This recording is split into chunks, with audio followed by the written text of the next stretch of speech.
Muy buenas tardes, amigas y amigos oyentes de Colectivo Burbuja. Os doy la bienvenida a un nuevo programa de Economía Directa. Hoy tenemos con nosotros a Luis Pulgar. Buenas tardes, Luis. Hola, buenas tardes a todos. Tenemos también a Ignasi Carrera. Buena tarde, Ignasi. Muy buena tarde. Y tenemos también a Francisco Guillén. Buenas tardes, Chesco. Buenas tardes a todos. Hoy vamos a hablar de tres temas. Vamos a hablar de estos desequilibrios tan tremendos que hay en la eurozona, por qué el Banco Central Europeo tiene que intervenir de esta forma, comprando bonos de los países periféricos fundamentalmente, lo que está ocasionando un impresionante desequilibrio en el sistema intrafronteras, ese sistema, el Target 2, ese sistema de pagos, de manera que ahora mismo hay unos países acreedores, los países del sur, básicamente Italia, España, Grecia y Portugal, y unos países deudores, fundamentalmente Alemania, Luxemburgo, Holanda y Finlandia. ¿En qué se traducen estos desequilibrios tan grandes? Vamos a hablar también de Draghi, diciendo que si alguien se larga el euro tiene que liquidar estos desequilibrios, y por qué el superávit por cuenta corriente alemán, el 8,5% del PIB, está desequilibrando la eurozona y no solo no se está corrigiendo, sino que se está agravando cada vez más. Vamos a hablar también de la robotización. ¿Cómo va a influir la robotización en el empleo y qué se podría hacer para paliarlo? Y hoy nos vamos a centrar en la posibilidad de establecer una renta básica para paliar los efectos de esta automatización y robotización crecientes en un mundo pues que cada vez crece más despacio. Y por último hablaremos de si son las políticas neoliberales, como dicen los partidarios de estas políticas, las responsables de que la pobreza severa, muy severa, la pobreza de hambre, en el mundo haya disminuido con fuerza en las últimas décadas. Empezamos con el tema del Banco Central Europeo, los desequilibrios de la eurozona.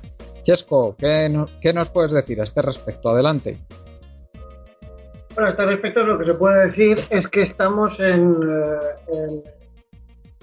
ante una tesitura que tiene ahora mismo, una disyuntiva que tiene ahora mismo el señor Draghi en el Banco Central Europeo. Por un lado, debería subir tipos de interés y, como he dicho siempre, es imposible. Y por otro lado, la situación, la coyuntura de los países del sur de Europa y el temor a que si sube tipos de interés se rompa el euro definitivamente, lo están manteniendo con un miedo exagerado a que empiece una inflación galopante, ya que ciertos países de la eurozona están en un crecimiento de ese factor, el inflacionario, tanto que va a empezar a subir fuertemente a partir de los próximos meses. Lo que pasa es que el negocio ahora mismo para Alemania es tan claro y tan rotundo que, y por muchos factores, que no creo que mientras, es lo que digo siempre, mientras el superávit alemán en todos los sentidos, mientras el superávit alemán sea el que es, no creo que de ninguna manera se vayan a subir los tipos de interés y rompa la baraja. Posiblemente se dará alguna vuelta de tuerca, pero no creo que vaya mucho más de eso. De todas maneras, las presiones que desde la FED y desde otros estamentos en el mundo económico, o sea, en el mundo, están están presionando de tal manera que puede conllevar a que sea imprescindible hacerlo en no mucho tiempo, poniendo en peligro incluso, o llegando a poner en peligro incluso, la Unión Europea. Creo que Alemania, en todo caso, se está empezando a preparar por una posible disolución de la Unión Europea. Y muchos indicios hay a que esto se podría tener en cuenta esta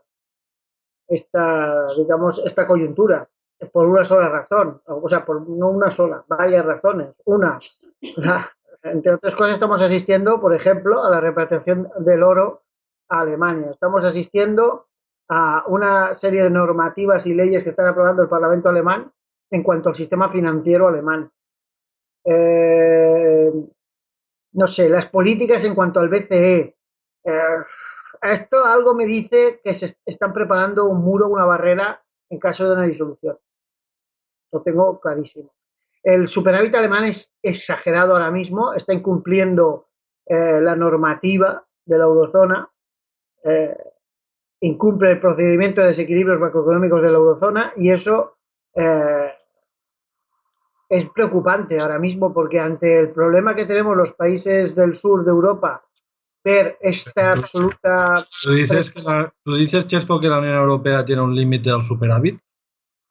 ¿Que está incumpliendo la normativa, el superávit? Superávit por cuenta corriente en Alemania está regulado dentro de la Unión Europea e igual, lo que pasa es que Alemania lo que aduce es que igual que los países incumplen el objetivo de déficit, ella incumple el objetivo ese. Y es así de claro. ¿Pero ese objetivo está definido en la Unión Europea? No sabía que está...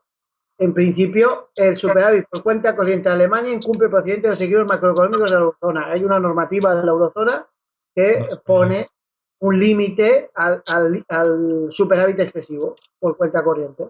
No sabía que existía ese límite. Entonces, lo que aduce Alemania es que igual que incumplen el superávit, el límite de déficit, ella puede incumplir el límite de superávit. Sí, ese es el tema. Y si fuera al revés, y el superávit... El máximo de déficit. Y si España tuviera ese superávit que tiene Alemania, ¿qué pasaría? ¿Qué diríamos? ¿Cómo? Si lo tuviera España en lugar de Alemania, ¿no? Sí, si lo tuviera España igual a Alemania, España nunca podría tenerlo en ningún país del sur porque la potencia es Alemania. Supongamos que pasara, ¿qué diríamos? No, diríamos que lo teníamos que reducir porque nos obligaba Alemania, eso diríamos. Claro, pero diríamos lo mismo que Alemania. Sí, pero Alemania nos obligaría a reducirlo. Efectivamente, porque la potencia es Alemania. Entonces, aquí, pero claro, cuando la diferencia es que España, si la diferencia fuera que España tiene ese superávit por cuenta corriente y resulta que tiene que luchar contra una Alemania endeudada, evidentemente el que tiene el dinero tiene el mando. Entonces, esa es la historia. Alemania, lo que pasa es que esto es como este desequilibrio se está produciendo en un ratio que va en progresión aritmética, pero dentro de poco puede ir en progresión geométrica perfectamente. ¿Por qué? Porque esto es como un agujero negro que atrae, es un vórtice que atrae.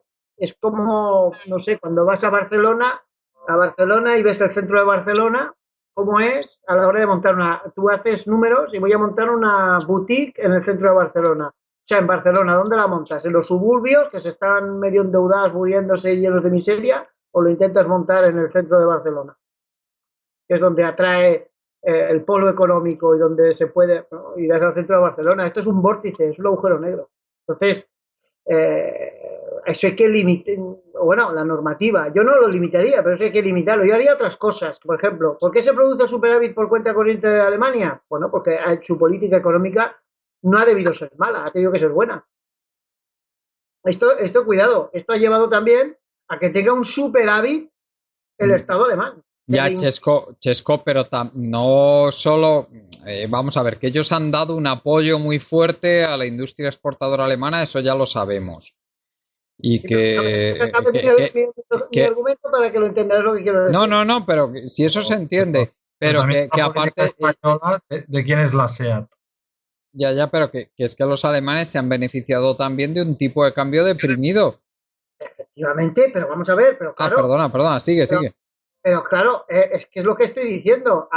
Y los ingresos estos, por eso digo que es como un agujero negro donde el ratio de crecimiento del superávit puede ir, estoy exagerando, evidentemente, de pasar, para que me entienda la gente, de progresión aritmética a progresión geométrica. ¿Por qué? Porque cada vez es más fuerte, cada vez actúa más. Pero Chesco, me dejas... Para. Déjame añadirte una cosilla. Va subiendo el superávit, te deja más el superávit por cuenta de y deja más debilitados los países del sur. Entonces, quien tiene más fuerza paulatinamente siempre es el centro Europa y Alemania. Claro. Bueno, pero eso es el capitalismo, es un sistema que genera cada vez más desigualdad geométrica, porque si tú ganas un partido, Alemania tiene más dinero ahora para comprar las mejores empresas de la eurozona, con lo cual en España, y como los políticos españoles son tan idiotas, pues piensan que aquí siempre se dice el mantra de que venga inversión extranjera. Pues ¿qué van a hacer? Claro que van a venir los alemanes aquí a comprar empresas españolas. Van a comprar las mejores. Con lo cual, otra vez, los beneficios de estas empresas españolas, que son las mejores de España, se van a ir otra vez para Alemania, con lo cual... Por supuesto, de ahí el pues dicho... entonces, por eso el capitalismo es un sistema perverso, ¿no? No es que el capitalismo sea un sistema perverso, porque precisamente esto se basa en algo que no es capitalismo, que es un acuerdo entre la Unión Europea y Alemania, entre España y la Unión Europea, donde coarta y lacra la libertad de crear y de hacer empresas. Por ejemplo, cuando se entró en la Unión Europea te ponen unas cuotas a lácteos, cuotas industriales, cuotas... Eso no es capitalismo, eso no es capitalismo. Claro, es capitalismo por una parte. Pero no es liberalismo. No, es liberalismo en la parte de Alemania, sí. Porque la SEAT, ¿de quién es? ¿De quién era la SEAT antes? Esto es una especie de oligopolio estatista, por decirlo de alguna manera. Entonces, Alemania tiene la fuerza, Alemania y Francia tienen la fuerza e imponen a todo país que quiera entrar en el euro una serie de condiciones que a ellos les benefician. O sea, esto es lo que ha pasado con los países del sur de Europa. Ignasi, al querer entrar indefectivamente es como estos, ¿cómo te diría yo? Pero esto es una parte, pero a ver, hay varias partes. Una es una legislación favorable a Alemania, eso está claro. Pero también es cierto que el sistema de mercado beneficia al que tiene más dinero continuamente. Que no ha habido sistema de mercado. Si tú lacras el sistema de mercado... Hay un poco sistema de mercado. O sea, mira el caso de la SEAT o mira el caso de las empresas buenas tecnológicas que han salido en España. ¿Qué pasa? ¿Quién se las queda? Pues se las quedan los americanos. En España sale una empresa tecnológica que está bien. ¿Y qué pasa? Que al cabo de 3 años se la va a quedar una empresa americana o una empresa alemana. Porque el sistema... Pero vamos a ver. Claro. Miramos la realidad, lo que pasa. Hay una realidad normativa, pero también hay una realidad del modelo de mercado que siempre beneficia al que más dinero tiene. Pues siempre va a ser así. Pues el dinero compra cosas. Si las cosas las comprábamos con dinero, pues lo compraríamos con otra cosa. Pero es el dinero el que mueve el mercado, claro. Vale, pues el mercado siempre beneficia, tiene mucho más poder cada vez más. Pero no te... El que más dinero gana. Nasi, miras el dedo. Y tú ahora mañana por la mañana coges 4 amigos y intentas fabricar un coche y crear una marca en Europa. Crea una marca de coches en Europa. Ya verás lo que te pasa.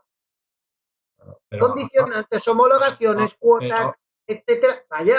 Pero te digo por un lado la normativa, pero por otro lado, aparte de eso, es que no puedes competir con aquel que tiene un capital. O sea, ponte tú 4 amigos y que todas esas trabas que tengas no las tienes. Igualmente, aunque no tengas las trabas, no puedes competir con un capital acumulado muy grande. Es decir, no puedes competir con Facebook, no puedes competir con Google, no puedes competir con Apple. Es decir, no solamente es una cuestión de normativas, que también es una cuestión del que el tiene más dinero lleva muchos años acumulando dinero, lleva muchos años acumulando patentes y cada vez puede hacer un abuso de poder más grande. Ignasi, el grupo Mercedes o Volkswagen era un grupo infinitamente muchísimo más pequeño que cualquier grupo norteamericano en los años 40 y 50. Evidentemente. Al final empezaron de mucho menos y han ido subiendo y ahora son mucho más grandes que cualquier. A ver, Chesco, heroicidades y excepciones siempre hay, pero no es la norma. No es la norma. En todos los sectores hay excepciones. Y Google también era un microbio cuando empezó. Pero ahora, si lo haces bien, no hay quien lo destrone. Pero no me digas que es muy desequilibrado la ventaja que tiene quien tiene dinero que a quien no tiene dinero a la hora de competir en un mercado. Es que parece que en el mercado competimos en las mismas condiciones y no es cierto.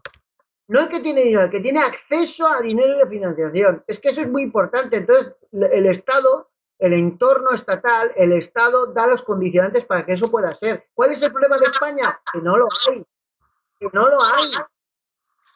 Ese es el problema. No, Chesco, es todo una rueda de motivos. Pero la principal es la normativa, los condicionantes. Eso lo dices tú, que es la principal. Yo no sé valorarte qué porcentaje tiene cada una, pero... Chico, monta una empresa, inténtalo. Intenta montar una sociedad que haga coches y ya verás lo que pasa. Pero ¿cómo quieres que yo monte una sociedad para hacer coches? De verdad. ¿Cómo quieres que un ciudadano o un grupo de ciudadanos monten una empresa para hacer coches. Es que es imposible. Como hacen en China ahora hay un montón de marcas chinas, ahora que han salido de gente que se han puesto a fabricar coches, les han ayudado para hacerlo y están saliendo una marca. Hay una marca que es la segunda marca del mundo que más coches vende, ahora no recuerdo el nombre. Es una marca china que nadie conoce por aquí, pero es la segunda del mundo. Pero ellos tienen las condiciones de mercado que pueden explotar a los trabajadores, hay mucho capital para invertir. No solo eso, sino proteccionismo, apoyo estatal, etcétera, etcétera. A ver quién es el guapo que monta una empresa de coches en España. Vamos. A ver si nos olvidamos. ¿Sabéis a qué se dedicaba Toyota en los años 50, 40, etcétera? Pues Toyota se dedicaba a fabricar maquinaria cutre para el tejido de la seda. Claro. Y luego se metieron con apoyo estatal, se metieron a fabricar coches. Y en los primeros coches que intentaron exportar a finales de los años 50 fue un auténtico desastre. Y a pesar de ello perseveraron e insistieron. Y ahora pues, Hyundai es una cosa parecida. Hyundai es uno de los máximos fabricantes, ahora mismo es de los más grandes fabricantes de barcos del mundo, de motores de barcos sobre todo. Bueno, está fabricando coches, una de las grandes marcas de coches del mundo. SsangYong, Honda hacía coches, pero sobre todo se dedicaba a alta tecnología en los años 30 y 40 y fabricación de motores de aviones. Oye, chicos, es lo que hay y lo que tienes y empiezas como muchas marcas de estas empezaron, con un capital mínimo entre unos cuantos, pero ¿cuáles son los condicionantes que ponen en un sitio y los condicionantes que ponen en otro? Si a los condicionantes que tu Estado ya te pone le añade los condicionantes de la Unión Europea favorables a las grandes marcas, pues lo que haces es tener un problema muy gordo. Aquí en España hubo una marca que se llamaba Hispano-Suiza, no sé si la recordáis. En aquella época fueron considerados los mejores coches de la época. Estamos hablando de los años 20 y 30. Chico, lo hemos podido hacer una vez, se podría hacer dos. O sea, y vuelvo a repetir, y siempre lo digo, esto es como un inciso. España no será una gran nación adelantada hasta que no tenga un par de marcas propias de coches vendiendo en todo el mundo. Y lo digo como creo que es. Después del sector inmobiliario, el sector que más ingresos da al Estado y más, esparce riqueza a su alrededor es el sector automovilístico. Más que ninguno otro. ¿Por qué? Porque es una industria de alto valor añadido que crea, un tejido industrial a su alrededor bastante enorme y grande por circunstancias y por su propia idiosincrasia. Entonces, dentro de la Unión Europea, si la Unión Europea no permite que haya subvenciones a empresas porque eso perjudica el libre comercio, ¿cómo podríamos hacer para tener una marca de coches que ya sabes que necesita sobre todo una buena inversión estatal? ¿Cómo se podría hacer? Es que nos lo prohíben. ¿Sabes lo que pasa? Alemania partió de una base de mucha inversión en empresas y tú sabes que las empresas cuando son grandes al final van ganando cada vez más. Es algo que se retroalimenta. Si España, sabiendo que la entrada en la Unión Europea le iba a prohibir hacer eso, tenía que haber hecho esa inversión justo antes de la entrada en la Unión Europea. Y de esa manera se hubiera iniciado un mercado de automovilístico. Pero ya sea, como dices tú, de automóviles, de barcos o de algunas empresas grandes de las cuales tengan que tener apoyo del Estado, eso se podía haber iniciado. Y como dices tú, el tener una marca de coches que aunque ya sea de propiedad estatal o por lo menos que sea una sociedad instalada aquí en España, aunque sea privada, eso es algo que nos podemos fijar, porque muchas veces la economía, como digo yo siempre, se ve a pie de calle. ¿Cuál es la segunda aportación económica más importante de una familia? El automóvil, durante toda su vida, después de la vivienda. Y a veces, en algunos casos, incluso superior. Claro, ese es el tema. Entonces, y además, la rotación de un automóvil no es la rotación de una casa. Es que hay que tener en cuenta todas estas cosas. El nivel impositivo, el nivel tributario, todo esto, sí. Lo que da un automóvil no te lo da una casa. Y esto, Estados Unidos lo está notando muchísimo. Pero es que, y eso Alemania lo vio muy claro. O sea, nosotros aquí nos dedicamos a hacer casas y ellos ahí se han dedicado a hacer coches. Y al final, la rotación da más la del sector automovilístico que la del sector inmobiliario. Es así de fácil. Cuanto tú a lo largo de tu vida hablas con cualquier europeo, el 99% de los europeos van a tener 3 y 4 coches a lo largo de su vida. Tú tienes una casa, es verdad que una sola casa ya igual cubre 3 o 4 coches, o 5, sí. pero siendo, esparce mucho más el tejido, es como el sector inmobiliario. Yo leí eso y eso me quedó grabado hace años, al leer los datos de sinergia y tributación que crea las burbujas inmobiliarias. Pero lo traducimos a las burbujas, entre comillas, porque no puede haber burbuja, pero es difícil, automovilística, coño, y es una cosa muy parecida. La diferencia es que es muy difícil que se cree una burbuja de automóviles y es muy fácil que se cree una burbuja inmobiliaria, la cual estamos ahora mismo sufriendo. Oye, si os parece, si queréis añadir algo más sobre el tema de la mala, el mal diseño de la Unión Europea, de la eurozona, antes de pasar al siguiente tema, porque hoy tenemos que terminar aproximadamente en 40 minutos, pues adelante. Luis, ¿querías comentar algo más? Tú que eres el que menos ha hablado. No, simplemente que, bueno, dentro de todas las uniones que tenemos dentro de la Unión Europea, pues el Tribunal de Justicia, un poquito la apertura de fronteras, libre comercio.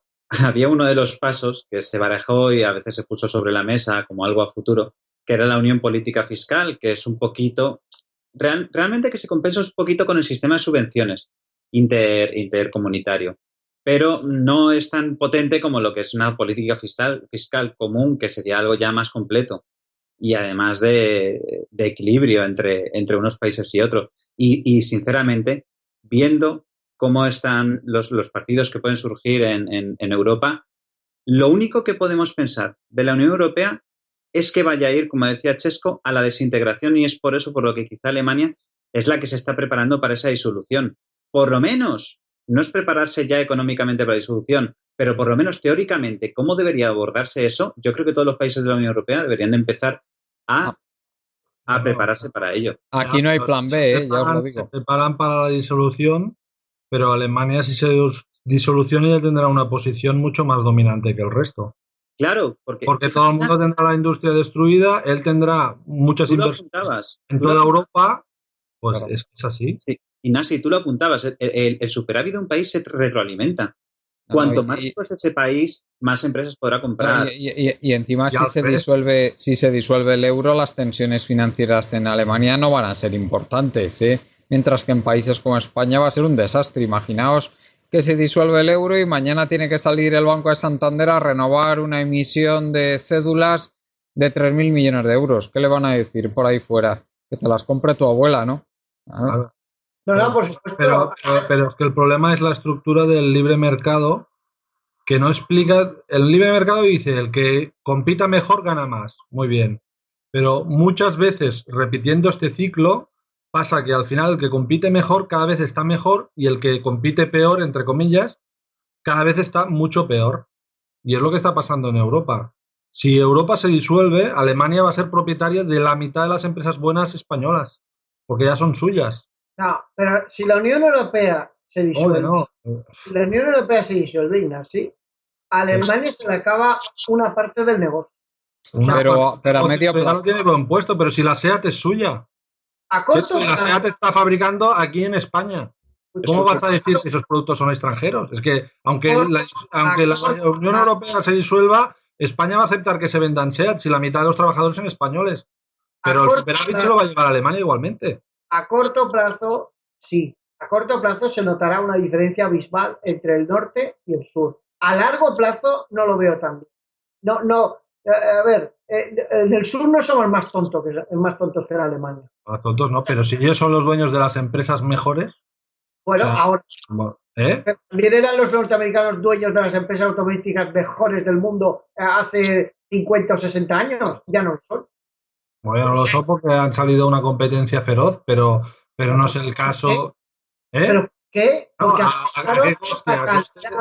en Alemania se apostó por la calidad y por un tipo de turismo que iba a ser para todo el mundo. En cambio, en Estados Unidos apostaron por menos calidad y más, digamos, amplitud, más consumo. Los coches más grandes consumían más. Estas son las grandes características. Luego ha intentado cambiar y ha copiado la industria europea. La industria norteamericana no es, ahora es una copiadora, como hacían los japoneses. ¿Y qué copian? Pues copian BMW, copian Mercedes, intentan copiar estas marcas, Citroën, el grupo PSA.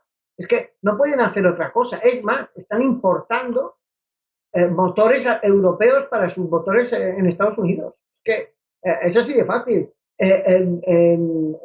Y es la única manera que la industria norteamericana se ha ido manteniendo con unas pérdidas brutales. La industria norteamericana está medio subvencionada, se podría hablar, pero con unas pérdidas brutales.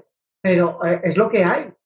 Es lo que hay. Aparecen gigantes cuando uno invierte y hace las cosas bien hechas. La industria alemana ha hecho las cosas bien y además ha tenido la Unión Europea, donde los tontitos del sur, que eran los hermanos pobres del sur que querían a toda costa entrar en la casa de los ricos, se han equivocado porque han llegado a la casa de los ricos y los ricos, para pagarse un pastel, por soltar 100 euros les importa un bledo, pero a un rico que gana 1.500 soltar 100 cada noche les jode bastante. Ese es el problema, si no es otra historia.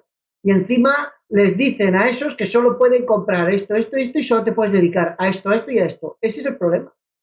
Y si te dedicas a otra cosa, pues entonces no podrás estar en la Unión Europea. Entonces, estás coartado. Habrá que tener en cuenta también que con la nueva política de Trump, Alemania está en el punto de mira. Bueno, es que le pega de lleno. O sea, Alemania está en el punto de mira por parte de Trump. De hecho, ya ha hecho algunas acusaciones. Primero, una de las cosas que sí me gustó de Trump, igual que hay cosas que no me gustan, pero estuvo acusando a Alemania de lo que hemos hablado aquí muchas veces. Es decir, de que juega con el tipo de cambio a su favor y que está perjudicando con ello a toda la Unión Europea. Incluso hubo rumores también, declaraciones, hubo declaraciones de una posible solución a Grecia que pasaba por dolarizar Grecia, pero que no ha sido, al final fue una cosa que se quedó en agua de borrajas. Y luego, por otro lado, fijaros también la repercusión que tiene un mercado, el mercado más grande del mundo, que es Estados Unidos, que empiece a poner impuestos a la importación de los coches de Europa, que principalmente el que los va a notar va a ser el que más coches produce, que es Alemania. Fijaros lo que le va a repercutir a Alemania. Una industria que ya se ha planteado como una industria de alto nivel. Mira, yo te voy a decir una cosa, lo dudo mucho. Mira, el Estado alemán este año va a tener 23.000, casi 24.000 millones de superávit en la administración alemana, ¿eh? Que fíjate, en diferencia con España, ¿eh? Fíjate lo que es de ingresos, 24.000 millones. De estos 24.000 millones, hoy leía, ya lo sabía, pero hoy leía una noticia que lo confirma, van a usar una gran parte para comprar armamento. ¿A dónde te crees que van esos dólares? ¿Y a cambio de qué? Oye, si os parece, vamos pasando ya al siguiente tema, porque si no, no nos da tiempo a continuar. De acuerdo. Tenemos ahora pues el tema de la robotización y qué se puede hacer para el desempleo tecnológico que mucha gente, muchos analistas prevén que se va a generar.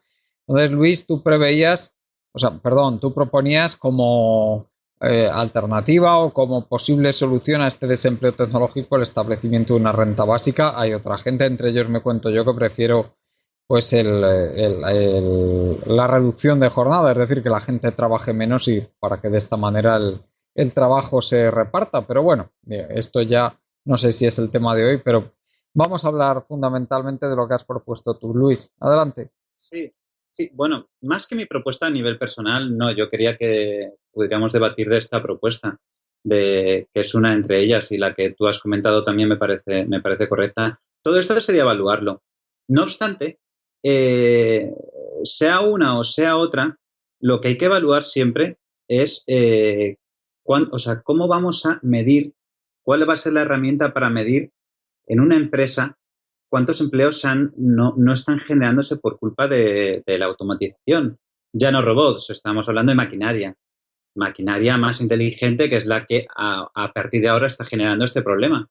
Pero bueno, como además lo ha comentado muchas veces Chesco, antiguamente la maquinaria y la evolución tecnológica hacía simplemente lo que era cambiar puestos de trabajo, pero a día de hoy ya no está cambiando unos puestos de trabajo por otros, sino que realmente la automatización lo que está produciendo es desempleo, Entonces, el tema es la solución, y la solución para ese desempleo sería el siguiente. Lo de la renta básica está claro que no tendría que ser gratuita con los propios presupuestos del Estado actuales, sino que lo que se plantea es de qué modo la empresa aportaría un impuesto especial por cada máquina, y ya no por cada máquina, sino cuánto de su proceso productivo ha sido al final realizado por máquinas y cuánto de su proceso productivo ha sido realizado por personas.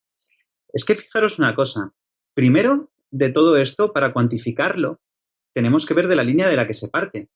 ¿De qué línea partimos? ¿A partir de qué momento creemos que las máquinas que hay actualmente en una industria, pero no solo en una industria, sino el software que se use en servicios, ha quitado puestos de trabajo? Empezamos a hablar del momento en el que hubo cadenas de producción más avanzadas, no sé, ponemos el año 2000, o lo ponemos a partir de ahora las nuevas máquinas que tenga una empresa. ¿Qué pasa con aquellas empresas que ya tengan una avanzada automatización de sus procesos productivos? Entonces, fijaros en el tema de la dificultad. Es decir, una de las cosas que varios expertos proponen sobre cómo cuantificar esto, bueno, además se comenta que quiénes serían las personas supervisoras de esos. Es decir, algo que entrara dentro de lo que son los inspectores de trabajo. Fijaros lo que significa que los inspectores de trabajo, tal y como los conocemos, son funcionarios que se dedican a ver cuántas personas hay trabajando de una manera u de otra en un ambiente laboral que no sobrepasen X horas. Bueno, todo esto ya sabéis que en teoría, porque luego los inspectores de trabajo, como dice mucha gente, son como los unicornios, que es un ente que no se ve. Bueno, lo ven algunos empresarios pequeños, pero realmente los que hemos trabajado en empresas grandes, nunca en nuestra vida hemos sabido que es un inspector de trabajo. Bueno, aparte de eso, fijaros que los inspectores de trabajo serían los que tendrían que dedicarse, o si no, una sección aparte dentro de los inspectores de trabajo serían los que tendrían que dedicar más especializada en tecnología, tendrían que utilizar unos baremos para decidir, y además, a partir de datos económicos, cuál es el impuesto que ellos tendrían que aportar al Estado por culpa de esa sustitución que han hecho de trabajadores por robots. Es decir, entonces, de las medidas que se proponen, se comenta una que para mí me parece muy desafortunada, y es el tema de, la medición por productividad. Bueno, en la productividad de una empresa, robots aparte o automatización aparte, realmente sabemos que varía de unas empresas a otras. Tú no hay una relación directa entre lo que es la medición de la productividad de una empresa con la automatización que tiene esa empresa. Puede tener mayor productividad por otro tipo de cosas, no sé, por cómo ha estado planteada, porque una compañía haya estado cerca de un puerto marítimo y realmente pueda hacer sus transportes de otra manera, pero no son todo cosas que dependen, por ejemplo, de la automatización. Luego, otro de las cosas que se utilizan, que se podrían utilizar para esto, sería, por ejemplo, lo que es el beneficio empresarial por el número de trabajadores, o incluso la facturación por número de trabajadores.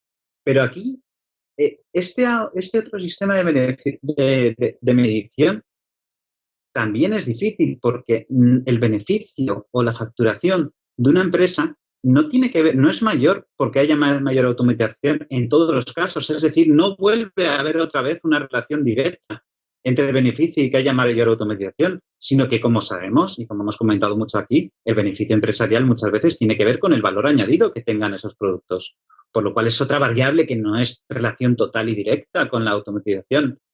Y tercero, entre muchos sistemas de medición, serían los ratios de variabilidad de todo esto que he comentado anteriormente. Es decir, señores, a partir de las tecnologías que están usando ustedes, sería como un conjunto de la tecnología que están usando para sectores de servicios, o las máquinas que están usando para industria y ver cómo ha evolucionado la rentabilidad de esa empresa, midiéndolo ya sea por sector o por esa empresa en concreto, debido a la automatización. Es decir, estamos hablando de algo que a la hora de medir va a ser algo que va a ser complicado y que no tenemos unos métodos totalmente objetivos para hacerlo, sino que van a ser subjetivos. Fijaros que ahora los inspectores de trabajo, al llegar a una empresa, es muy fácil medir. Señores, tiene que trabajar 8 horas. Esta persona es muy fácil. Si trabaja más, se puede abrir un expediente. Si no le están pagando X, se puede abrir un expediente. Pero en este sentido, ya os digo que tiene mucha dificultad. Primero, ¿por qué? ¿Qué vamos a considerar automatización? Si lo que siempre ha estado automatizado, como puede ser una cadena de montaje desde la primera revolución industrial, o tenemos en cuenta todo lo que tiene que ver más bien con la cuarta revolución industrial, que es algo que se basa más en la inteligencia artificial, en el reconocimiento de patrones, como podría ser, por ejemplo, todo el tema de redes neuronales, por ejemplo. Es decir, imaginaros, todo lo que va asociado con la cuarta revolución industrial, lo que tiene que ver sobre todo es mucho con la inteligencia artificial. Es decir, reconocimiento de voz, de lenguaje, de imágenes, navegación de coches autónomos, industrias que pasen a la fase cuarta de revolución industrial, teniendo no solo en sus procesos productivos unos procesos mecánicos de una línea de producción, sino que sean unos procesos en los cuales intervengan ya un paso superior de que no sea tan mecánico y tan ajustado para hacer una pieza única. No hablo de impresoras 3D, pero hablo de algo parecido, algo intermedio, no algo como una impresora 3D que realmente hace algo a medida y que bueno, tiene en ciertos casos tiene cierta inteligencia, pero bueno, tiene mucha más flexibilidad. Pero hablo de la flexibilidad que da todo esto, esta inteligencia artificial y la apertura que hace. Es decir, hasta en qué momento haríamos todo eso. Y por último, solo quería terminar hablando de unas cifras económicas de la inteligencia artificial para que veáis que, sobre todo, que otra de las razones por lo cuales el automatismo que se está produciendo va a ser muy acusado es, por los datos que os voy a dar, la gran sobreinversión que se está produciendo en la inteligencia artificial, en todo lo que tenga que ver con Big Data, con inteligencia artificial, todo lo que piensan que va a definir la cuarta revolución industrial. Mirad, la fiebre de fusiones y adquisiciones en el sector, todo esto desde 2011 es impresionante, es una de las más fuertes. Yo creo que es uno de los sectores que más burbuja de inversión está teniendo. Fijaros que desde 2011 ya ha habido 140 fusiones y adquisiciones de empresas con todas estas actividades relacionadas con la inteligencia artificial. Pero es que vosotros, no sé si la gente pensará si son pocas o muchas, realmente son muchas. Es que la inteligencia artificial no es un campo que esté dando a día de hoy beneficios. O sea, son todos beneficios potenciales, además. Por lo cual, cuando hablamos de esta fiebre de inversión en algo que actualmente no está dando ni un solo euro, o está dando poco, y realmente se invierte sobre todo por lo que pueda dar en el futuro. Así que fijaros otro de los datos económicos, y es que de todas estas fusiones que os he comentado, solo 40 han sido realizadas en el 2016. Es decir, el boom de inversiones y de mirada de los inversionistas en este tipo de empresas, porque saben que va a ser el futuro y porque la revolución industrial sobre todo te lo marca, qué es lo que están haciendo la gente que realmente tiene un plan de estudios detrás, un plan de estudios económicos. Y si ves que de esta gente que estudia qué es lo que va a pasar a futuro y que para invertir el dinero está claro que tienes que estudiarlo muy bien, y vemos que se ha acelerado muchísimo esta inversión en la cuarta revolución industrial, en todo lo que tiene que ver con ello, lo que estamos viendo es que es un futuro que es implacable, que va a suceder. Ya os digo, simplemente hay que mirarlo en estas cifras. Y os paso la palabra porque creo que he hablado bastante tiempo. Sí. Adelante, Chesco, ¿qué nos puedes decir de este tema? Bueno, a ver, Luis. El tema es que no podemos poner el acento sobre las empresas porque es imposible. Entonces, lo que estarías es yendo contra el progreso tecnológico puro y duro. El progreso tecnológico, desde el principio de los tiempos, lo que ha pretendido es facilitar y hacer más fácil el trabajo a la gente y traer más, entre comillas, bienestar. Entonces tú no puedes ir contra eso, eso es absurdo. No, yo no estoy en contra. Yo estoy a favor de eso. Luis, yo estoy a favor. además es imposible. O sea, medir eso es imposible. Es imposible porque cada empresa y cada sector tiene su idiosincrasia y es imposible. Entonces, yo casi que eso lo descartaría absolutamente. Es imposible. No vas a poder hacerlo, ni nadie te va a poder dar un ratio fiable de cómo medir el grado de desempleo creado por la, digamos, eficiencia más menor o mayor de una empresa. Esa es la dificultad que comento, sí. No, es que es imposible. Es imposible, pero porque entonces nos tendríamos que remontar, como estabas diciendo antes, hasta la revolución industrial. Entonces, a partir de aquí, ¿dónde empiezas y dónde acabas? Entonces, lo que es indudable es lo que sí puedes controlar. Eso es incontrolable y es incontable. Lo que sí puedes controlar es varias cosas. Puedes controlar, como hemos hablado más de una vez aquí, el empleo que tú puedes controlar. El empleo se debe trabajar, la gente debe repartir el trabajo, por una parte. Otra cosa muy importante es, hablamos a nivel mundial o a nivel estatal. A nivel estatal en Occidente hay digamos, una reducción de la natalidad importantísima. Entonces aquí prácticamente no va a haber problema dentro de unos años. Pero el problema nos viene de fuera. El problema viene fuera. ¿Qué pasa en el tercer mundo y en los emergentes? La población no para de subir. Si cada vez tecnificamos más se tecnifica más los procesos y hacen falta menos mano de obra, ¿qué hacemos con todo ese sobrante? Habrá que hacer un control, incentivar en todos los países, pero es que desde Europa ya se debería hacer, incentivar todos los controles de natalidad necesarios en todos los países del mundo. Incentivarlos, ayudarles, como sea. Lo que no puede ser que siga creciendo infinitamente la población mundial. Claro. Porque no lo puede absorber. De hecho, hay ya varias...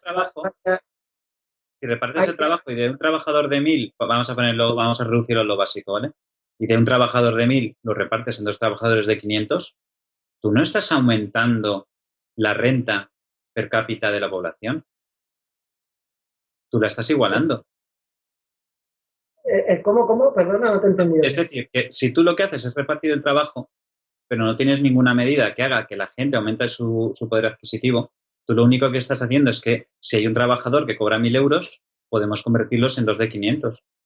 Pero tú no estás aumentando el poder adquisitivo, por lo cual sí que pienso que tiene que haber una fórmula que permita que no solo se reparte el trabajo, sino que se aumente el poder adquisitivo, igual que aumenta el poder adquisitivo de la nación. El único que va a aumentar el poder adquisitivo es el que sea propietario de esa tecnología. Efectivamente. Bueno, pues entonces o le sacas parte de ese dinero y lo repartes entre esos tú 2 que dices de 500, o el que tenga la tecnología se va a forrar y va a ser un hiper... Vamos a tener ya no multimillonarios, sino hiper multimillonarios, ¿no? Ese va a ser el futuro y los demás... Porque claro, si una sola persona es capaz de tener una máquina que hace millones y trillones de tomates para todo el mundo, o el precio del tomate lo baja tirado a los suelos y lo cobra baratísimo, o realmente ese señor va a ser el rico y si nosotros pagamos lo mismo para los tomates, como ese señor él solo va a poder producir todos esos tomates, pues este señor va a ser hipermillonario. Pues claro, hoy en día en el proceso, cuando una empresa quiere hacer tomates necesita trabajadores. Pero es que en el futuro una empresa va a poder hacer tomates sin trabajadores. Aquí ya no hay reparto de la renta. O le sacas al tío una parte de lo que pagaría a sus trabajadores y le dices, mira, eso hay que repartirlo o es imposible.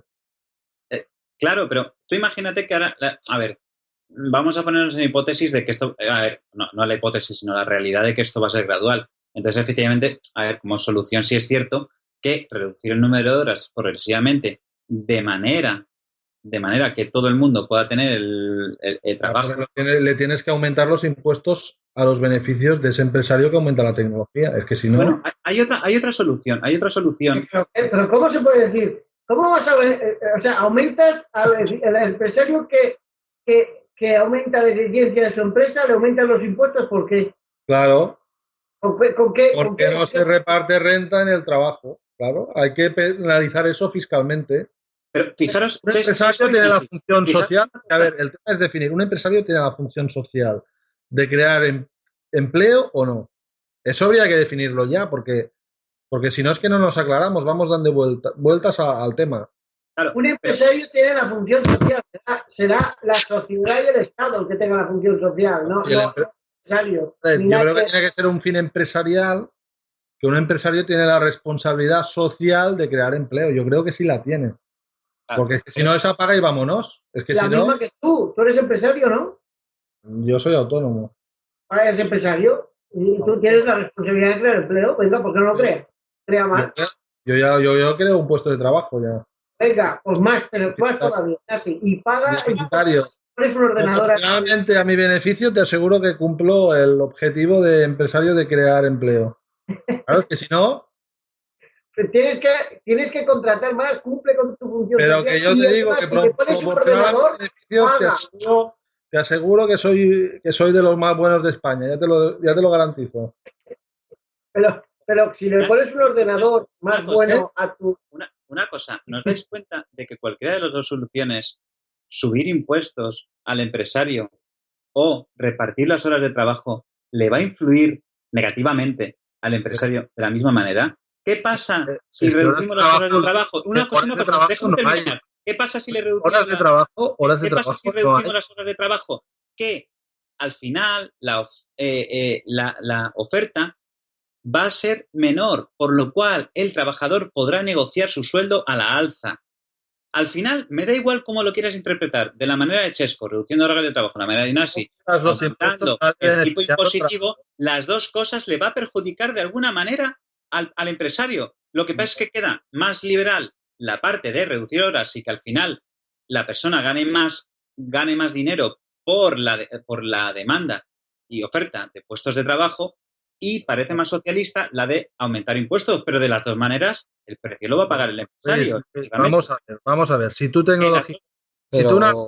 una empresa tecnológicamente tienes 10 empresarios, ahí tienes 10 trabajadores, y con un aumento tecnológico de 10 pasas a 1, oye, a ese 1 le pagas 4.000 euros y quedas como empresario de puta madre y echas a los nuevos a la calle.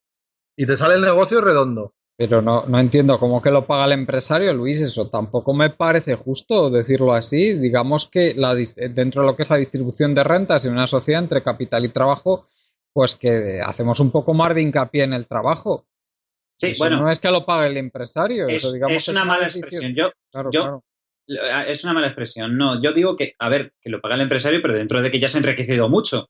Es decir, que se beneficia al empresario. Se está beneficiando el empresario y una parte de ese gran beneficio que estás obteniendo, oye, la tendrás que dar de una manera u otra. El empresario está pasando, en las gasolineras los empresarios están pasando de tener 7 trabajadores a tener 1.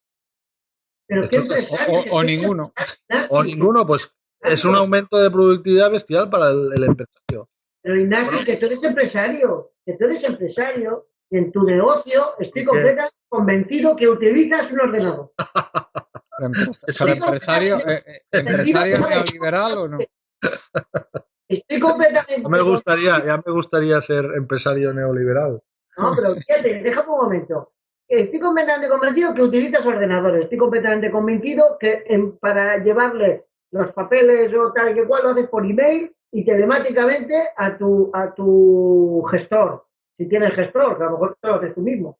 Etcétera, etcétera, etcétera. O sea, que tú has aumentado tu eficiencia y has quitado intermediarios para tienes que pagar más impuestos, tío. Claro, todo el mundo. Pero es que eso no es justo. O sea, el problema... Pero los aumentos de productividad que tú logras sí que tienen que ir proporcionadamente un aumento de impuestos, porque es que si no... siempre los trabajadores van en el proceso de tecnificación. Pero vamos a ver. Pero tú dices... Yo mañana tengo una empresa de alto valor, de alta tecnificación, que solo he ido 2 tíos. Y tengo un beneficio de 100 millones de euros. ¿Cómo mides eso? ¿Cómo lo mides? ¿Cómo lo mido? Pues en el volumen final de dinero que estás ganando. Tú solo. Pero ya tienes un impuesto de sociedades. Entonces el problema pues cuando un tío solo es capaz de ganar 100 millones de euros, le tienes que subir el impuesto a un 80%. Ya está. Pues entonces ya no me hace Tú ganas 100 millones de euros, ganas 20 pues no los ganes y nos harás un favor a todo porque podremos hacer lo que tú haces también. Los demás lo haremos peor, pero lo podremos hacer todo y así ganarnos algo. Es que también es mentira eso. Es que no es mentira, porque si tú, a ver, es decir, no hablemos tanto en abstracciones, sino hablemos en productos. Si tú solo eres capaz de hacer pan de una forma espectacular, ¿qué pasa? Que todos los panaderos que están haciendo pan se quedan en el paro. Pues a lo mejor es mejor que tú, siendo tan espectacular, te quedes un rato jugando a golf y dejes a los otros panaderos que produzcan, aunque sean menos productivos que tú, pero socialmente es más enriquecedor eso que lo que haces tú, que eres tan bueno haciendo pan. Esta falacia, a lo largo de la historia, eso es una falacia. A lo largo de la historia se ha destruido por sí misma. Se ha destruido y así vamos. Y así vamos, que hay una pobreza en todas partes. ¿Tú qué piensas? ¿Que es mejor la sociedad de hace 50 años que esta? ¿El mundo estaba mejor hace 50 años o ahora? O sea, hace 50 años teníamos ese aumento, o sea, hace 50 años pasaba lo mismo. O sea, hace 50 años pasaba lo mismo. ¿Era mejor el mundo de antes o ahora? ¿España era mejor hace 50 años, hace 60 años que ahora? Depende. Evidentemente que no, pero el problema de la pobreza... Pero qué pobreza. Bueno, ya, pero eso no es tan simple como lo que dices tú. Como es mejor, pues ya está, perfecto lo que hay. No, yo tampoco he dicho eso. O sea, esa regla de 3 tan simplona a mí no me vale. Porque si tú lo miras bien, el problema sigue siendo igual. Equivocas el enemigo no es el de autor. Es que tú lo ves, lo que digo yo, tú lo ves en el extremo. Yo digo de grabar una parte de ese aumento de productividad, no toda. Es decir, tú dices, es como, tú lo que piensas es que yo no quiero premiar para nada al empresario. Sí, está bien premiar al empresario que es capaz de sacar productividad. El problema es que el sistema capitalista lo premia demasiado. Pero si el sistema es como que Bill Gates sea listo, o sea, que un empresario sea listo y gane dinero, está muy bien. El problema es que gana demasiado, exageradamente. O sea, lo que no es que Bill Gates tenga la fortuna que tenga. El sistema capitalista, Ignasi, es que seguimos en las mismas tesis y las mismas falacias. Ignasi, parece mentira, después de tantos años y tanto hablado y tanto visto y tanto mantra tirado por los suelos. Vamos a ver. El problema del sistema capitalista es que necesita un crecimiento de consumidores. No queréis entrar en esto, ni nadie quiere entrar. Pero este es el problema. El problema es que hay... Eso necesitas un crecimiento de consumidores porque el empresario siempre está cogiendo una parte del pastel. Chesco, si el empresario no aumenta su porcentaje del pastel, necesita el sistema capitalista... No es cierto. Bueno, el modelo actual sí. Más anticapitalista que acabar de crecer el número de consumidores no hay nada. No hay nada más anticapitalista que eso. Y parece mentira que el anticapitalista dice que el decrecimiento poblacional es capitalista. Eso es lo más anticapitalista que hay. Y perdonadme que os diga, es lo más, la única forma de frenar la robotización y la automatización en el mundo es impulsar políticas de control de natalidad por racionalidad, simplemente. Porque hemos dado, entre comillas, con los límites del crecimiento. No puede haber en ningún sitio del universo, fijaros, del universo, que en un espacio finito y con recursos finitos, una especie o algo consumidor que pretenda ser infinito. Y este es el gran problema. Voy a poner dos ejemplos muy claros. Dos países, hablamos del tercer mundo y materias primas. Dos países, evidentemente hay más cosas, pero vamos a hacerlo resumidamente. Noruega, Nigeria. Los dos exportan petróleo. La diferencia entre Noruega y Nigeria y el nivel de PIB en Nigeria y en Noruega es que en Nigeria hay 100 millones de nigerianos y en Noruega hay 3,5. Ese es el gran problema, no es otro. Tú te bajas a Nigeria. Eso es tu fantasía, Chesco, eso es tu fantasía. Eso es tu fantasía personal, porque si Noruega fueran 100 millones y proporcionalmente tuvieran el petróleo de 100 millones, estoy seguro que también sería un país rico. El problema de Noruega y Nigeria, que uno sea rico y el otro sea pobre, es un problema cultural. No has entendido lo que he dicho, no has No, entendido porque no interesa entenderlo. No quieres entender. Hombre, es que tú me dices una causa de pobreza, que es el número de gente, cuando es que no es verdad. O sea, el problema de la pobreza fundamental es cultural. De miseria y pobreza en el mundo en los próximos años y los que vendrán, pero no aquí, es que se ve claramente en los países subsaharianos, se ve claramente en Sudán. Vete a Sudán, pregúntale a los sudaneses. Pero que la pobreza, Chesco, no es un problema de número de habitantes. Es un problema de cultura social de un país. Oye, pero vete a México. Mira lo que estaban hablando en México esta semana. Vete a México. México tiene un problema de reparto del agua potable. Evidentemente, si fuera un país cultural avanzado, lo solucionarían. Lo solucionarían. Es que vemos la consecuencia como si fuera la causa. Es decir, cualquier país socialmente cultural avanzado funciona. Cualquier país socialmente que no avanza tanto, pues tiene problemas y cualquier cosa es un problema. Y entonces nos inventamos que son muchos, que tienen pocos recursos, es que tienen poca agua. O sea, si le pasara a cualquier país centroeuropeo, lo resolverían porque inventarían una tecnología y lo resolverían. Y ya está. Se ha resuelto todo con guerra. No, pero si Israel tiene un problema de agua y lo resuelve. ¿Cómo resolvían aquí los países europeos las cosas? Pues con guerra. No nos va a dar tiempo a tratar el último tema. No, pero es que, Juan Carlos, es que no queremos entrar en lo obvio. Es que es obvio. Es que vete a cualquier sitio del mundo. Vete a Sudán. Mira lo que dicen las ONGs en Sudán.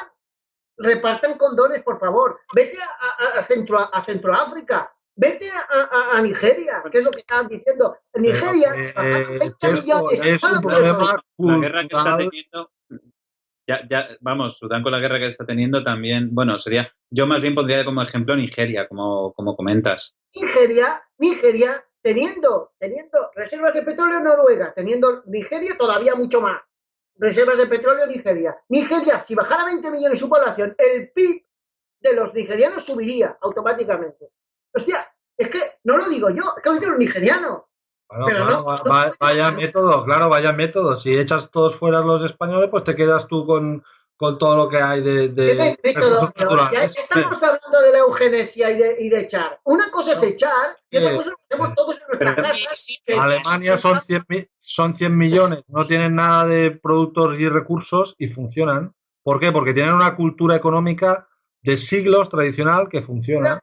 ¿Qué siglos tradicional? ¿Tú sabes que la Noruega hace 100 años? Aquí en España, las zonas más despobladas no son las más ricas. No significa que cuanto menos habitantes hay en un sitio, más tocas por unidad. O sea, ya te digo. Yo siempre diferencio que, bueno, para mí en un país yo creo que tiene que haber un equilibrio por cada país. Y yo creo que a veces cada vez tenemos que encerrarnos más en nosotros mismos y mirar nuestro ombligo. Yo creo que lo que tiene que haber es un conjunto, un país que la verdad que tenga las mayores posibilidades, que nunca va a ser siempre, pero de ser un poquito autárquico. Es decir, por ejemplo, aquí en España tenemos grandes extensiones de territorio, tenemos muchas zonas cultivables. Es decir, España, y más con la población que tiene que además estar reduciendo, yo creo que es un país que realmente puede, para futuro y para esos límites del crecimiento de los que estamos hablando, que yo creo que en aquel momento, y mira que estamos haciendo previsiones a 30 años, que eso es imposible acertar, pero yo creo que los países que ahora mismo hay muchos países pequeñitos que lo tienen todo lleno de industria, todo, etcétera, pero no tienen recursos propios.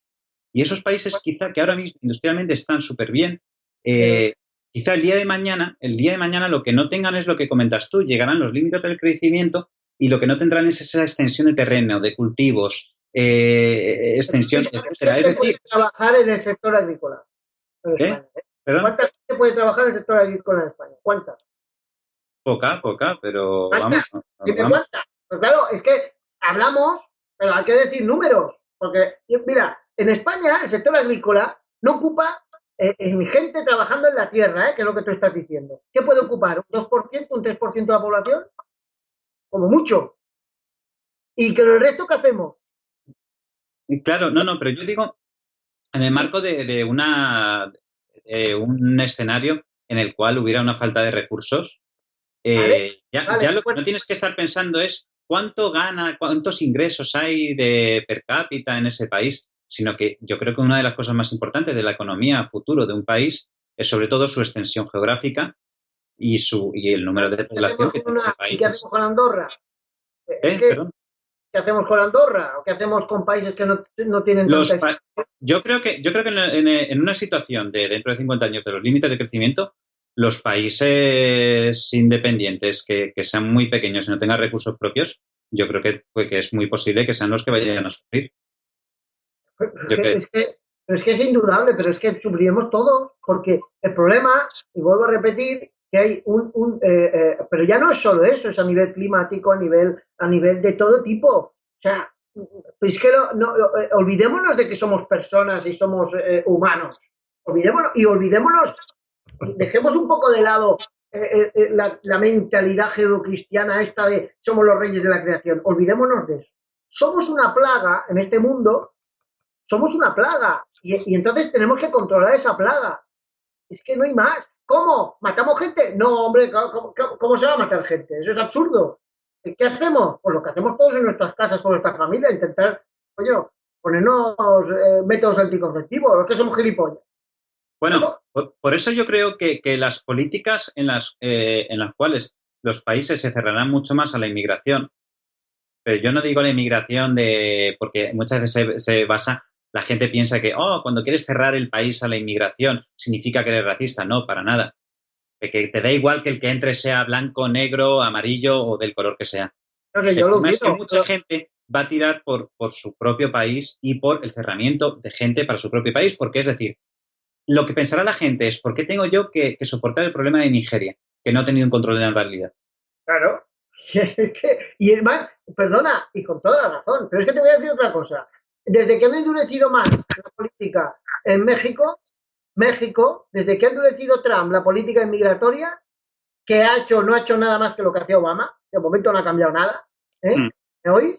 Bien, la frontera sur de México con Centroamérica, ¿cómo está? Cerrada. ¿Problema? De tal manera, Luis, me parece fatal eso que dices de Nigeria, porque resulta que el consumo de recursos de Nigeria es una ínfima parte del que pueden tener en otros países ricos del norte del mundo, vamos, especialmente Estados Unidos, pero también Europa. Pero no es porque no quieran ellos. ¿Cómo que? Ya, pero que me parece fatal que digas que ellos tienen exceso de población y que no se controlan, cuando resulta que aquí se está haciendo eso mismo desde hace 200 años en los países ricos. Ellos son muchos, pero no ensucian tanto como nosotros. Ni consumen tantos recursos ni contaminan tanto. El problema de sus les decimos que ellos son los causantes del cambio climático. Si somos más guarros nosotros que ellos. A lo mejor lo son porque ellos no tienen económicamente a poder hacerlo. Quienes ensucian los mares, a raíz de lo que dice Juan Carlos, el aire de momento somos nosotros. A raíz de lo que dice Juan Carlos, efectivamente, el problema en el fondo sí es global.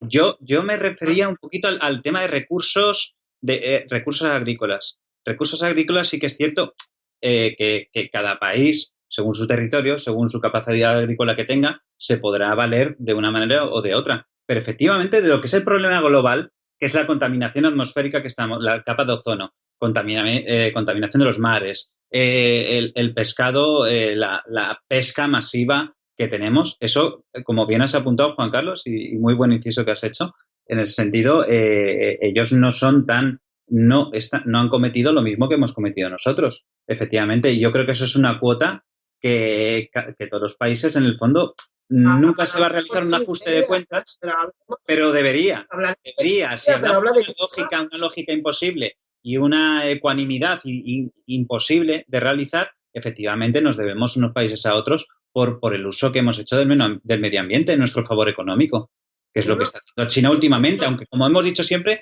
China todavía no ha contaminado lo que ha contaminado el mundo occidental en todos estos años. Sin embargo, pero vamos a ver una cosa. Es que el nivel de consumo energético, que todos lo sabemos, va en consonancia con el aumento del nivel de vida. Pero porque es impepinable.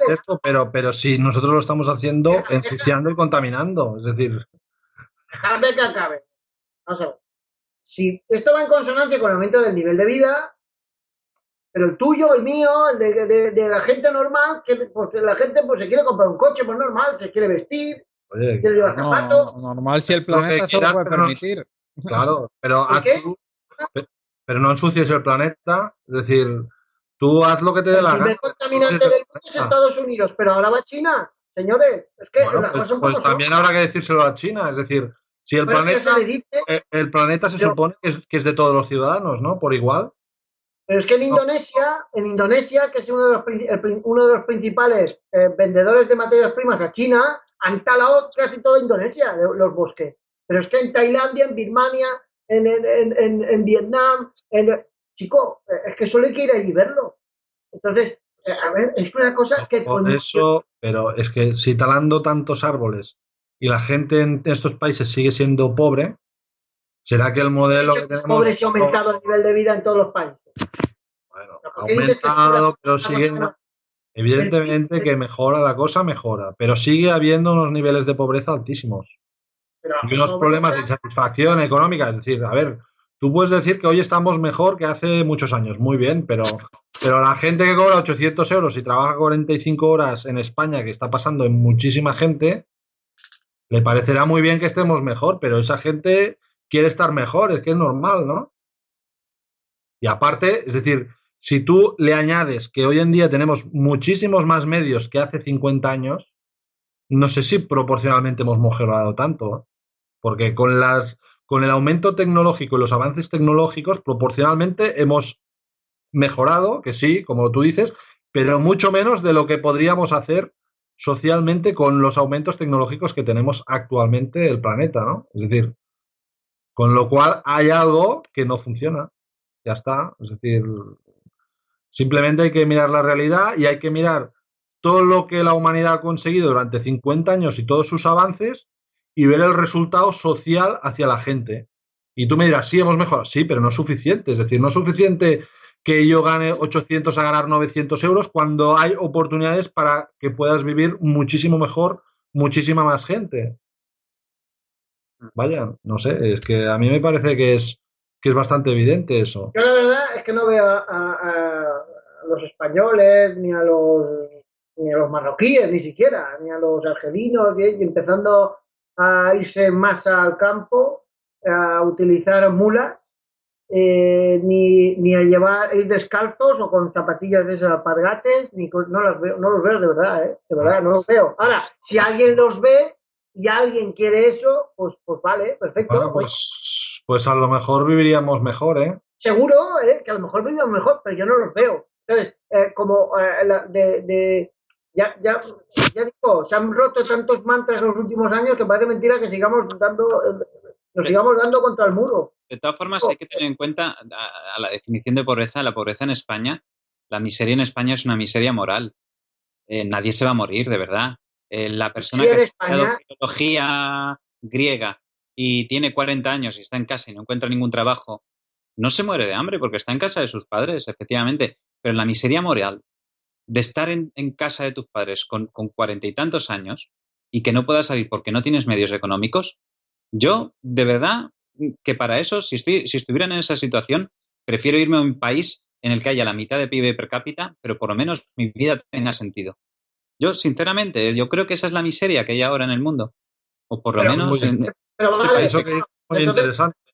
Pues entonces premia a los africanos y como hace el capitalismo, que tanto luego denostáis, premia las políticas familiares, que haya muchas familias numerosas y que tengan muchos hijos en África, en Asia y tal, y que quiten las fronteras y que venga más gente. Aumentamos la robotización, aumentamos la automatización y aumentamos la eficiencia de las empresas para tener 27.000 Chesco,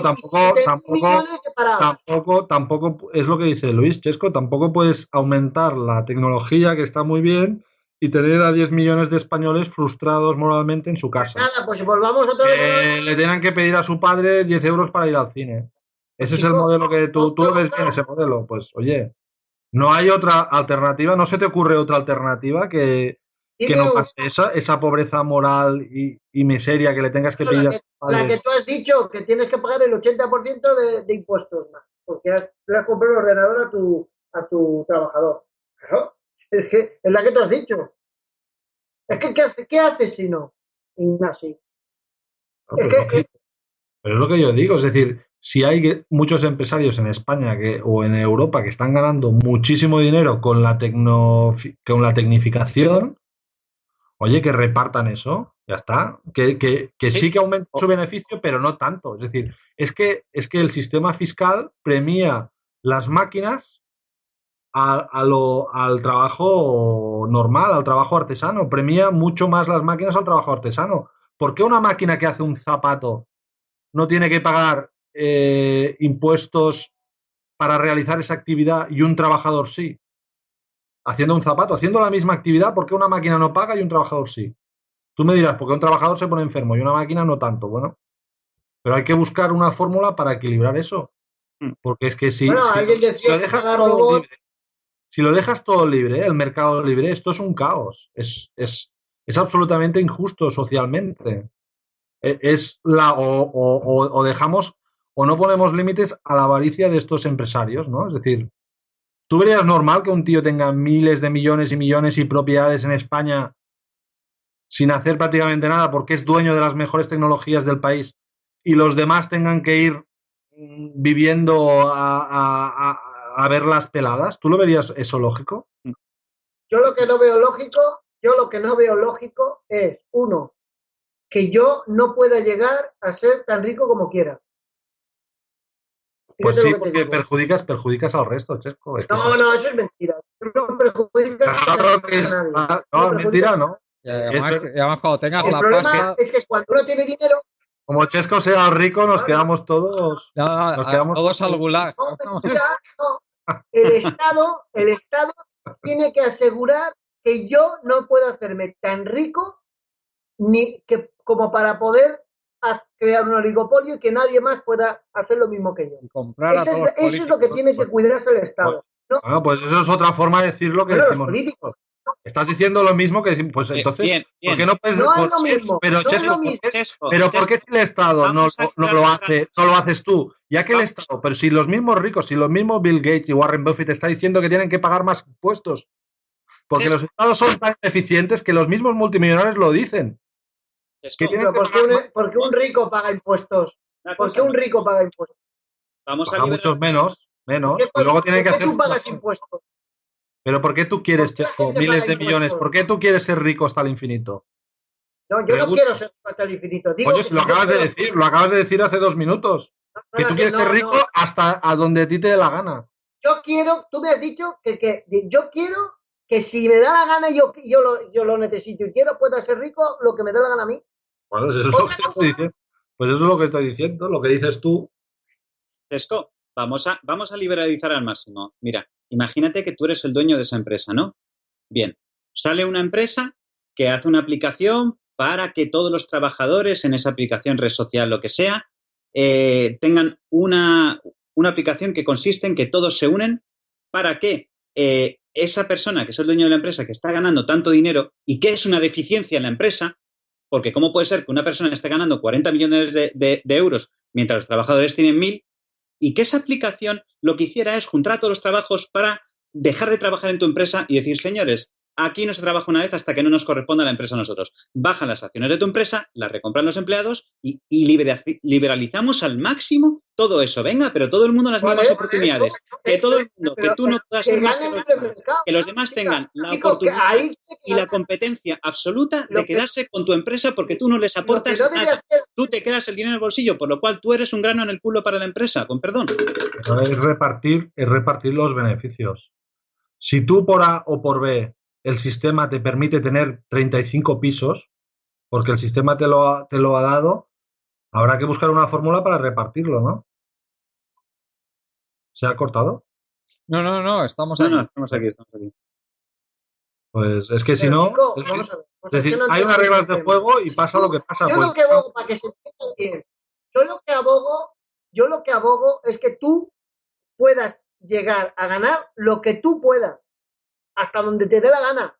Lo que estoy en contra incluso es que abusando, ese Chesco, incluso para que se entienda, porque yo, gracias a Dios, vivo muy bien, no quiero nada más. O sea, yo como vivo ya estoy bien. Pero para que se entienda, yo defiendo que tú ganes lo que te dé la gana o llegues a poder ganar. Lo que estaré en contra es de que a ti el Estado te dé, porque ganes mucho dinero, argumentos para poder crear un oligopolio y que ahí nadie más que tú pueda trabajar. Esa es la gran diferencia. Esa es la diferencia fundamental. Pero ahora, es que, Chesco, es que tú no lo analizas desde el paradigma tecnológico en que estamos entrando. Tú estás analizando la economía como hace 30 años. Y estamos en un momento de que hay unas circunstancias que tecnológicamente hay unas pocas empresas superpoderosas que pueden lograr unos índices de productividad brutales jamás pensado en la historia de la economía. O sea, no me hables con criterios de hace 30 años de lo que era la industria, porque es que la cuarta revolución industrial está todo. Es decir, que parece mentira después de todo el tiempo que hay mucha literatura para entender que el tema de hay que tener ya están los impuestos, ¿no? ¿Sube los impuestos? Bueno, pues sube hasta donde pueda. Que le suban a Google, que le suben a todas las empresas tecnológicas. Sí, a mí me da igual, como yo no soy Google, a mí me da igual, pero quiero decir... Pues subímelo, es que todas las empresas de alto contenido tecnológico, subimosle los impuestos, o que por oponer a España paguen más impuestos.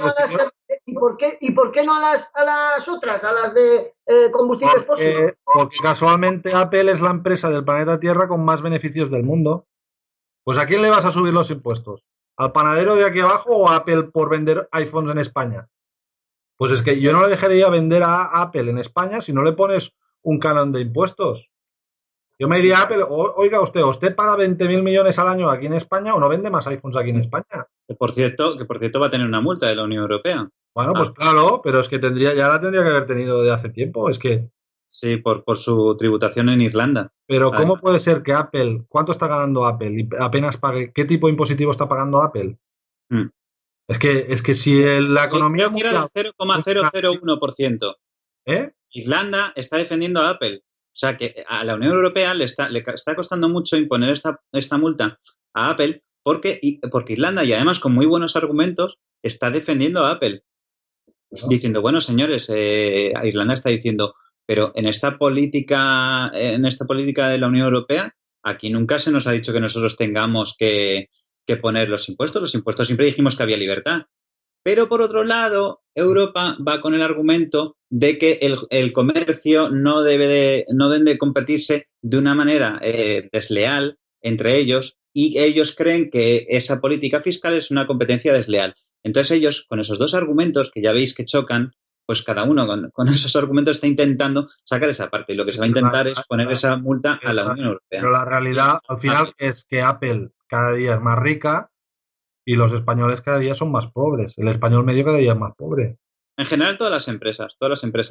De todas formas, si queréis un último apunte que quería yo hacer, era que un poco sobre lo que veo a diario, y es que yo no sé, pero el último año, os voy a dar unos ejemplos de a pie de calle, además, y es que he visto por la zona donde vivo yo, que solo en el último año he visto una nueva gasolinera sin empleados. Low cost, además, que es muy barata. Alcampo puso esto fue hace un poquito más de un año, pero puso ya los cajeros sin personas. Está haciendo además una técnica de coger mucha gente en las colas de los cajeros que sí que tiene una persona cobrándote, y está intentando que la gente se vaya a estos cajeros en los que no hay ningún personal, o por lo menos, o creo que hay una persona por 8 cajeros o algo así. Y me estaba dando cuenta que este último año cada vez veía más cosas, no sé si es porque lo estoy teniendo más en cuenta o porque lo estoy viendo cada vez más, pero veo cada 2 por 3 alguna cosa, algún cambio en la vida que veo que al final afecta a los trabajos. Y lo último ha sido hace 2 días. Además, que justo me iba a cambiar de seguro de coche y todos los años pues me había venido un perito a hacer unas fotos, a ver el estado del coche. Y bueno, por lo visto me ha dicho esta compañía que me tengo que bajar una aplicación en el que yo voy a hacer las fotos del coche. Por lo cual, digo, es que cada vez veo más a menudo una nueva aplicación, un nuevo truco o alguna nueva cosa que hace que se tengan menos empleados. O sea, simplemente este apunte, menos basado en datos económicos y más basado en la realidad de a pie de calle, un poquito por comentándose esta anécdota, me estaba dando cuenta de esto. Yo no sé si lo estáis viviendo vosotros también en vuestro entorno. No, pero está claro que la realidad está beneficiando, la realidad tecnológica está beneficiando muchísimo a las grandes empresas, perjudicando a las clases medias y a las clases... O se compensa de alguna forma, o si tú quieres, si tú dices que esto es legítimo y que esto perfecto, porque el mercado es el mercado, pues vas a tener toda una serie de gente pobre en el planeta y unos super hiper multimillonarios tecnológicos. Si queremos ese modelo, pues oye, perfecto, pues mira, yo desde luego no quiero ese modelo. A no ser que hablemos, que creo que para la próxima semana lo trataremos, el tema de las cooperativas de trabajo. Bueno, sí, otra forma sería y el otro tema que nos va a quedar también, el del liberalismo y la reducción de la pobreza, que ya eso no pasa. No me habéis dejado, os habéis negado a tratarlo hoy. Bueno, lo hemos tratado también, ¿no? Pero poco. Bueno, Chesco, creo que te tienes que ir ya, ¿no? Sí. Vale, pues nada, disculpa si te hemos entretenido un poco más de la cuenta, ¿eh? Nada. Venga, un abrazo y buen fin de semana. Hasta luego. Venga, adeu. Adeu. Luis, no sé si quieres comentar algo más antes de irnos. No, ciertamente. Todos los temas que hemos tratado tienen ciertas ramas que darían para un programa entero y que nosotros, aunque comentemos a nivel general, ciertamente de todo esto habría que hacerse unos estudios bastante buenos. Pero claro, ¿cómo vas a hacer estos estudios si al final todo está influenciado por los intereses que hay? Es un poquito lo de siempre. Así que nada más, un saludo a todos y buenas tardes. Gracias, Luis. Hasta el próximo día. Ignasi, si quieres comentar algo más antes de acabar. Nada más. Gracias, Ignasi. Y gracias, por supuesto, a toda la gente que nos escucháis, a Juan Martínez, a Ramón Ferrer y a José Manuel Corrales, los compañeros que hacen posibles los programas y su difusión, y por supuesto recordaros nuestra página web colectivoburbuja.org, y que allí en nuestra página podéis encontrar la forma de haceros socios de Colectivo Burbuja o de colaborar con Colectivo Burbuja para el sostenimiento de nuestro medio independiente. Hasta el próximo día.